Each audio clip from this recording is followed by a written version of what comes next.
ये जो आपका फिफ्थ का फर्स्ट क्वेश्चन है, आप देखिए। अगर हम इस क्वेश्चन को देखें ध्यान से तो यहाँ स्क्वायर है, यहाँ पर स्क्वायर है, यहाँ पर स्क्वायर है, उसके बाद X Y, Y Z, Z X या एक्स जेड।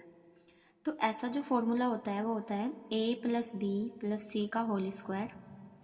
इसका फॉर्मूला होता है A square plus B square plus C square plus 2ab plus 2bc plus 2ca। अगर हम देखें A plus B plus C का होल स्क्वायर इक्वल होता है इसके, और ये इक्वल होता है ए प्लस बी प्लस सी के होल स्क्वायर के।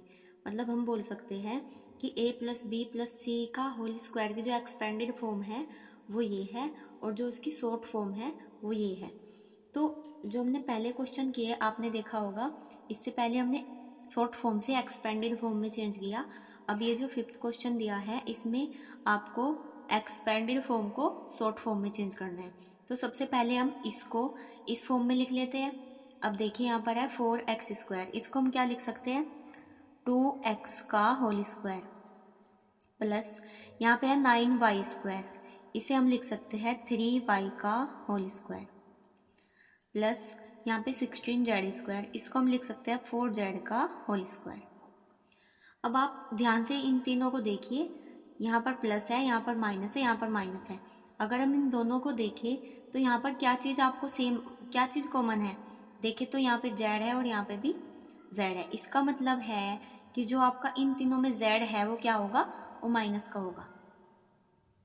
ओके बच्चों, अब देखिए फॉर्मूले में क्या होता है A square plus B square plus C square, ठीक है। उसके बाद 2ab, ए की पोजीशन पे 2x है और बी की पोजीशन पे 3y है, तो यहाँ पे हम लिखेंगे 2ab। ओके, उसके बाद प्लस 2bc, 2bc,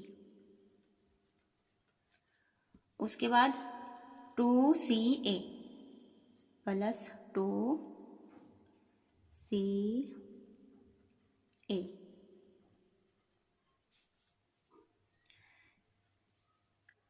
अब हम एक बार चेक करके देखते हैं कि क्या ये सोल्व होने के बाद ये बन रहा है। देखिए 2 2 जा 4, 4 3 जा 12 xy। ओके, यहाँ पे देखिए 2 3 जा 6, 6 4 जा 24 और प्लस माइनस माइनस का 24 yz। यहाँ पे देखिए 2 4 जा 8, 8 2 जा 16 zx और प्लस माइनस माइनस। इसका मतलब है कि ये जो है वो यही है। अब देखिए यहाँ पे सीधा सीधा फॉर्मूला बन रहा है A square plus B square plus C square plus 2ab plus 2bc plus 2ca।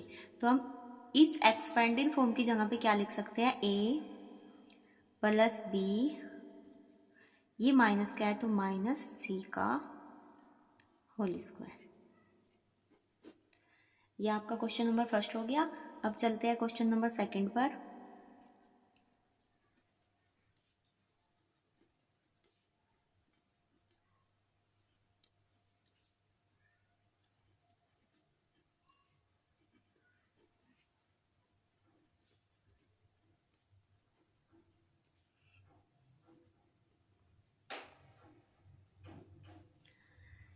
अगर आप देखें यहाँ पर ये भी ऐसा ही क्वेश्चन है, स्क्वायर है पहले, उसके बाद X Y Y Z Z X, तो यहाँ पर भी हम यही आइडेंटिटी यूज़ करेंगे।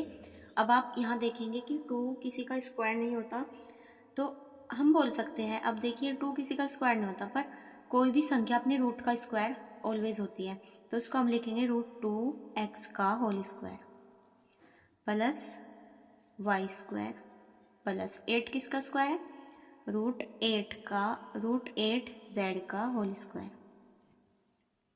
अब आप देखिए यहाँ पर माइनस है और यहाँ पर माइनस है, इन दोनों में अगर हम देखें तो क्या चीज़ सेम है, ध्यान से देखिए बच्चों, यहाँ पर भी x है और यहाँ पर भी x है। इसका मतलब है कि जो आपका x वाला टर्म है वो कैसा होगा, माइनस का होगा।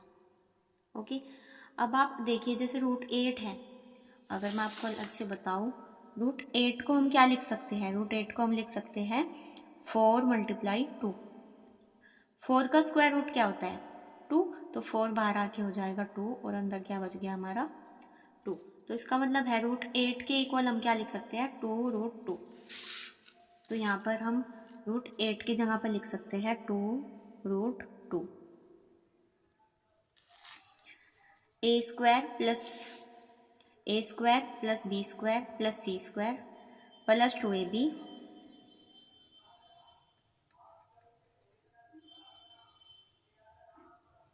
प्लस 2bc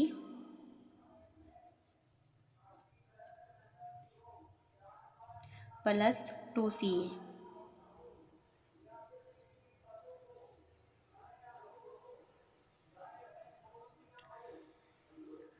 अब देखिए यहाँ पर ये जो आपकी फॉर्म है वो इसी फॉर्म में है आपकी, ठीक है।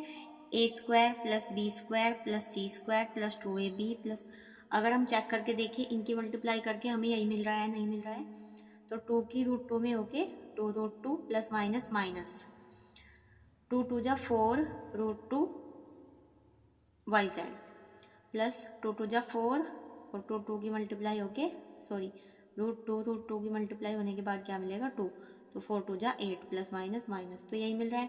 तो हम लिख सकते हैं A plus B plus C का होल स्क्वायर।